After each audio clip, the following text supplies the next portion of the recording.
सड़कें और गलियां हैं।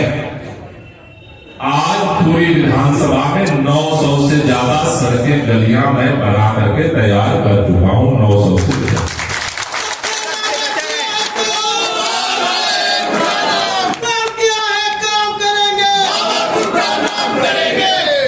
90% काम हो चुका, 10% बचा है। आपके इलाके में भी बलवीर नगर हो, चाहे इस गोरख पार्क हो, चाहे वो वेस्ट बाबरपुर हो, ईस्ट बाबरपुर हो, छज्जूपुर हो, ज्योति नगर हो, नॉर्थ छज्जूपुर हो, पूरे इलाके में ज्योति कॉलोनी हो, 90% सड़कें बना चुका हूं।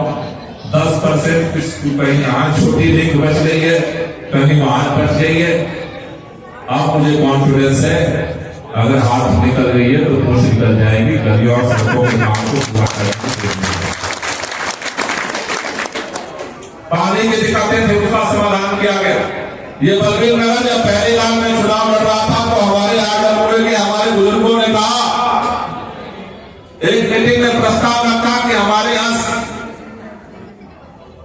गैस की पाइपलाइन डलवा दो। मुझे याद है छोटी सी मीटिंग थी, 40-50 लोग थे। किसी ने खड़ा होकर के कहा कि जब सांसद नहीं करा पाया तो विधायक क्या करेगा। मैं फिर आया था चुनाव वोट मांगने के लिए, उस समय चुनाव से पहले की बात थी। मुकेश यादव साथ में थे। मैंने कहा प्रयास करूंगा, लेकिन वहां भी आपकी दुआएं काम करी, जो कोई नहीं कर पाया था। सबसे पहली गैस पाइपलाइन जो बिछी वो बलवीर नगर से शुरू हुई और उसका जाल फैलता जा रहा है, फैलता जा रहा है, फैलता जा रहा है। और जहां तक जाने का रास्ता है गाड़ी के, वहां तक मुझे उम्मीद है कि जल्दी विधानसभा के अंदर वो भी तैयार हो जाए। बाबरपुर विधानसभा के अंदर अभी चर्चा हो रही थी। आज 16 मोहल्ला क्लिनिक हमारे बाबरपुर विधानसभा में बनने के चल रहे हैं। ये जो बगल की राठी मिल है, जहां पर मोहल्ला क्लिनिक हमने खोला, इसके लिए लंबे समय से मुकदमा चल रहा था। हमारे ही जैन साहब बैठे हैं, जैन साहब आए थे पहली बार। हमारी पहली मुलाकात इनसे ऐसी हुई थी कि इन्होंने बताया ये मुकदमा चल रहा है, वकील जाता नहीं। मैंने कहा जाएगा, चिंता मत करो। वकील के ओर नहीं गया। ये जमीन जो है बलवीर नगर को मिली, जनता को समर्पित हुई। मोहल्ला ऊपर वाले वाला कुछ मंजूर था, क्योंकि हमने तो मोहल्ला किले के साथ उस जगह पे पार्क बना दिया। पहले जो है 12 घर बनाने का प्लान किया था, पैसा भी पास करा दिया। फिर जब हमने सारे लोगों से मीटिंग की तो लोगों ने कहा सर इस इलाके में एक पार्क नहीं है, कहीं टहलने की भी जगह नहीं है, ये कि आप ऑडिटोरियम यहाँ पर मत बनाओ। हमने सबकी राय मानते हुए पैसा वापस कर दिया और वहां पर घूमने के लिए चारों तरफ जो है वो पार्क बना दिया, क्योंकि यहाँ के लोगों की ये डिमांड थी। लेकिन शायद वो छोटा वहां बनता तो छोटा होगा, शायद वो ऊपर वाले को मंजूर था कि वहां मोहल्ला क्लिनिक और पार्क ही रहना था। आज जो विशाल ऑडिटोरियम का आप तो अभी ये छोटा सा रूप देख रहे हो, इसके ऊपर भव्य हाल बनने वाला है। ऐसा ऑडिटोरियम बनेगा कि पूरे जमुना पार में ऐसा ऑडिटोरियम नहीं है। ऐसा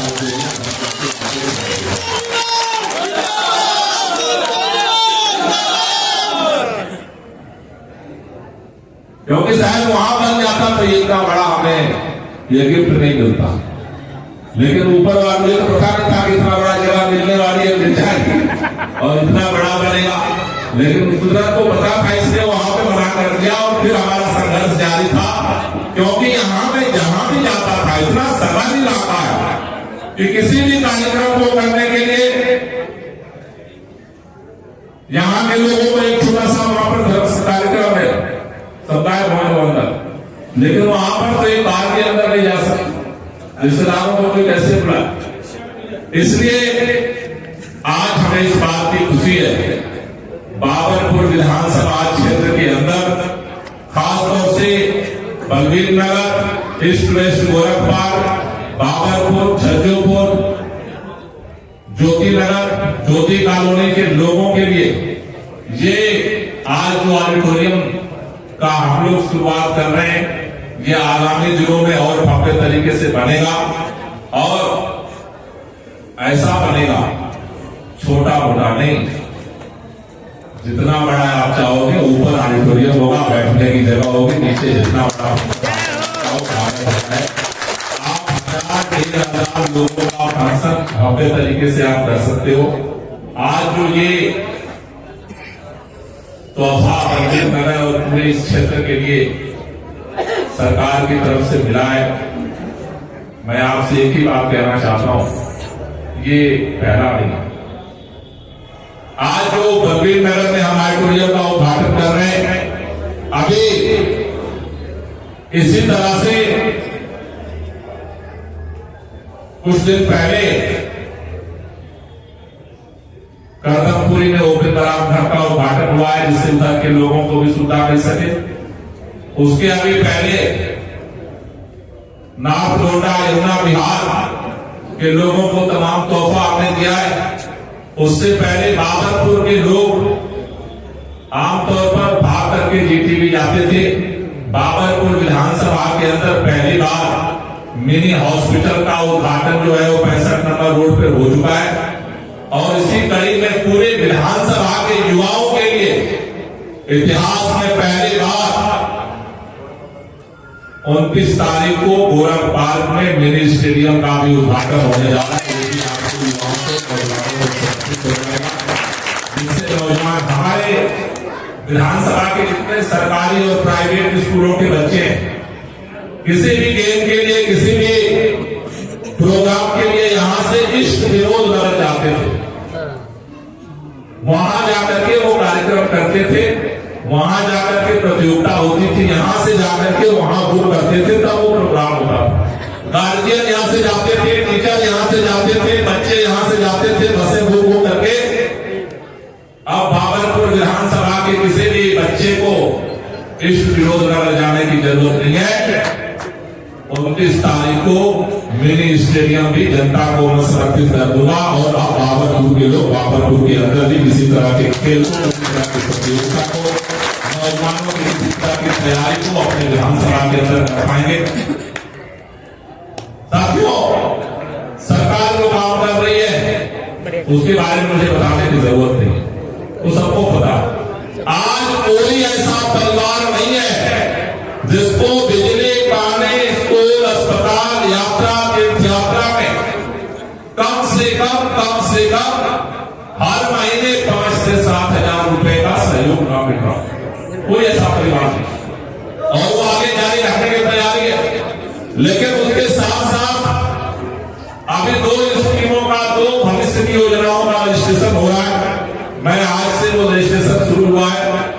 यहाँ पर जितने बैठे हैं लोग, जितनी हमारी माताएं बहनें हैं, जितने हमारे बुजुर्ग हैं, नौजवान साथी हैं, आपके परिवार में जितनी भी माँ, बहन, बेटियां 18 साल के ऊपर की उम्र की हैं, उन सब लोगों को सरकार बनने के बाद, हेलो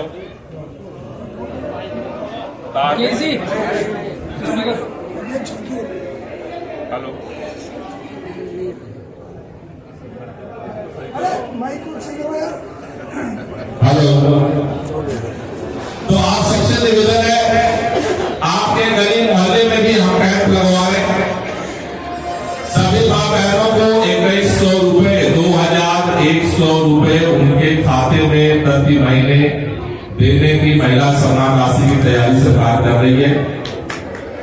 मेरा निवेदन है कि आप उनका रजिस्ट्रेशन जरूर करा दें। दूसरा, जितने आपके परिवार में बुजुर्ग हैं, जिनकी उम्र 60 साल से ऊपर हो चुकी है, दूसरी योजना जो सरकार लेकर आ रही है, जिन लोगों की 60 साल ऊपर उम्र हो चुकी है, उनका भी रजिस्ट्रेशन करा दें।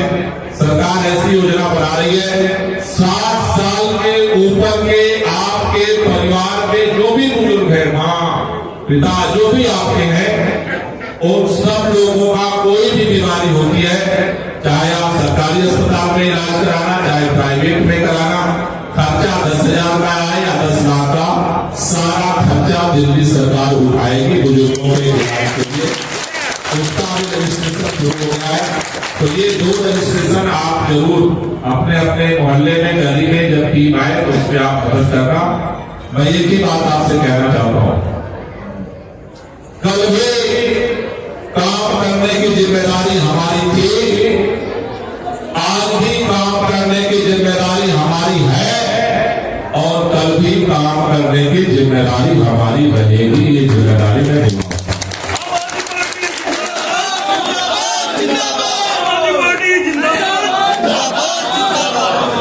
बस एक ही तरीका भी है, कहता कहूं करता जाता हूं। विधानसभा में जो भी काम मैं कह रहा हूं वादा करके नहीं कह रहा, करने के बाद फिर उद्घाटन करने आता हूं कि ये काम हो गया। करने से पहले लोगों को पता भी नहीं होता है कि ये काम हो रहा है। आगे भी जो जो बेहतर हो सकता है हम मिलकर के काम करेंगे, लेकिन अगर काम करने की जिम्मेदारी हमारी थी है और रहेगी तो फिर सरकार बनाने की और मुझे जिताने की जिम्मेदारी किसकी रहेगी? कौन कौन जिम्मेदारी लेने को तैयार हो जाए? इतना हाथ ऊपर करो, तैयार हो जी? कई देखा देखी वाले हैं, देखो जी हाथ वही ऊपर करना जिसका इरादा पक्का हो। ऐसा नहीं हाँ हाथ इधर उठा लो और बाद में दूसरी जगह उठा लो, नहीं। तो दोनों हाथ ऊपर करो, जरा एक बार दोनों हाथ ऊपर करके ताली बजाते हुए एक नारा लगेंगे। अपनी शादी आने वाली है, भैया दोनों हाथ ऊपर रखो, पसीना आ जाए तब नीचे करना, बता ऊपर रखना। मेरे साथ नारा लगाना है, मैं बोलूंगा लड़ेंगे, आपको बोलना है जीतेंगे। मैं बोलूंगा बदला है दिल्ली का हाल, आपको बोलना है फिर लाएंगे केजरीवाल। दोनों हाथ ऊपर करके लड़ेंगे, पानी में आते हुए लड़ेंगे, लड़ेंगे, लड़ेंगे,